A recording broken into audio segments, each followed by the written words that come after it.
सातारकरांचं आवडीचं कोरड्यास. भाजीला काय नसलं की केलं, तोंडाला चव नसली की केलं, पाहुणा घरी आला की केलं, त्यासोबत थोडासा भात.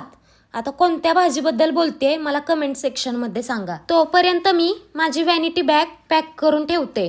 व्हिडिओच्या शेवटी तुम्हाला मी सांगणारच आहे, त्यामुळं व्हिडिओ शेवटपर्यंत बघा.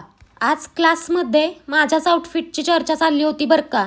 जी पोरगी येईल ती विचारत होती आउटफिट कुठून घेतला, ड्रेस खूप मस्त आहे. आता तुम्हाला म्हणून सांगते, ही गोष्ट आपल्यातच राहिली पाहिजे. मी पोरींना सांगितलं ऑफलाईन घेतलाय, पण आउटफिट ऑनलाईन घेतला होता. कारण त्यांचा नंबर घ्या, परत त्यांना लिंक शेअर करा, त्याच्यातच माझा अर्धा पाऊण तास गेला असता. म्हणून मी नाही म्हणलं बरं का. पण ही गोष्ट त्यांच्यापर्यंत पोचली नाही पाहिजे. तुम्हाला पाहिजे असेल लिंक तर कमेंट्समध्ये लिंक म्हणून टाईप करा. आता तुम्हाला समजलं असेल मी कोणत्या भाजीबद्दल बोलते.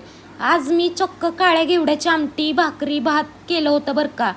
अक्षरशः मन तृप्त झालं माझं बरं का हे खाऊन. सातारकरांचा जीव की प्राण म्हणजे काळ्या घेवड्याची आमटी.